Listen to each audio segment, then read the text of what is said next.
اعوذ باللہ من الشیطان الرجیم بسم اللہ الرحمن الرحیم السلام علیکم رحمۃ اللہ وبرکاتہ۔ غسل کرنے کا مکمل طریقہ۔ غسل کے مسائل۔ غسل خانے میں جانے سے پہلے باہر کھڑے ہو کر بسم اللہ کہیں۔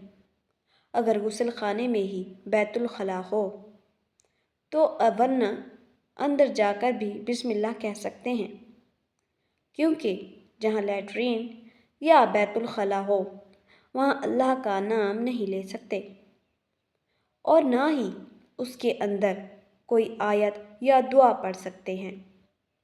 اگر پانی کسی برتن میں ہے تو پہلے دونوں ہاتھ برتن اٹھا کر دھو لیں۔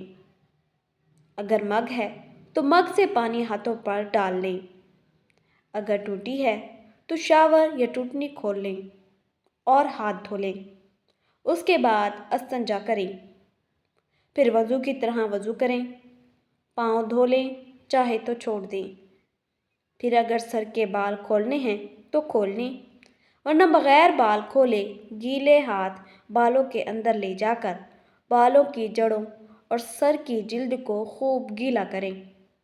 البتہ حائضہ عورت اپنے بال ضرور کھولے۔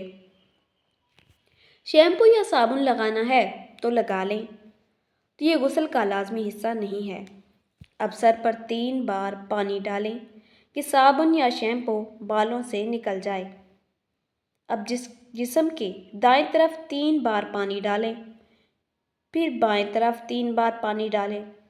اگر جسم کو صابن لگانا ہے تو صابن لگانے کے بعد جسم پر پانی ڈالیں، لیکن صابن لگانا شرعی غسل کا لازمی حصہ نہیں۔ اپنے جسم کے تمام جوڑوں اور کانوں کی جڑوں وغیرہ کو ہاتھ سے مل کر گیلا کر لیں۔ اگر چوڑیاں، بالیاں، نتھ، انگوٹھی یا کوئی اور زیور پہن رکھا ہے تو اسے اچھی طرح ہلا کر اس کے نیچے اور اندر کے حصے میں بھی پانی ڈالنے کی کوشش کریں۔ اگر غسل کے دوران وضو نہیں ٹوٹا، یعنی نہ تو شرمگاہ کو ہاتھ نہ ریح خارج ہوئی نہ پیشاب وغیرہ خارج ہوا، تو اب دوبارہ وضو کرنے کی ضرورت نہیں۔ غسل مکمل ہو گیا ہے۔ اگر وضو ٹوٹ گیا، اور اکثر عورتوں کا وضو ٹوٹ جایا کرتا ہے، تو آخر میں دوبارہ وضو کر لیں۔ حیض کے غسل کے بعد عورت کا اپنی فریج میں خوشبو استعمال کرنا مستحب ہے،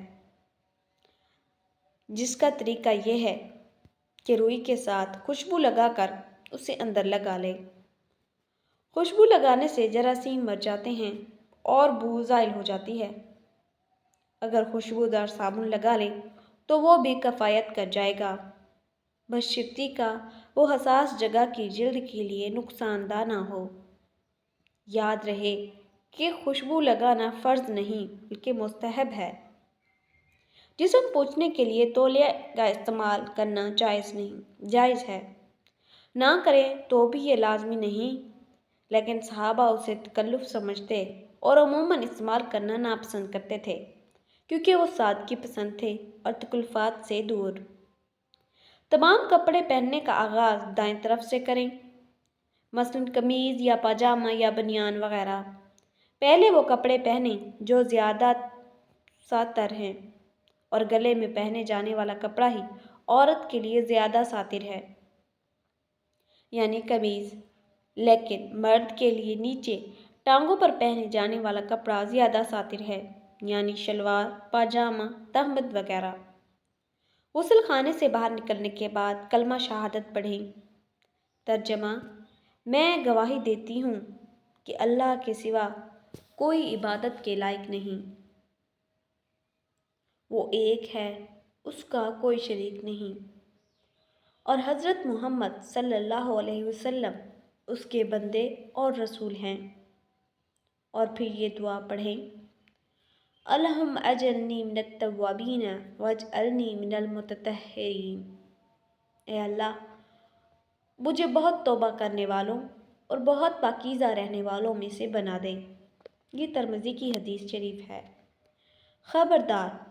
وضو یا غسل کرتے وقت کلمہ شہادت یا کوئی اور کلمہ رسول کریم صلی اللہ علیہ وسلم اور آپ کے صحابہ نے نہ پڑھا نہ اس کا کوئی حکم دیا۔ غسل بیٹھ کر بھی کیا جا سکتا ہے اور کھڑے ہو کر بھی۔ اگر کپڑے مکمل اتارے ہوئے ہیں تو بیٹھ کر نہانا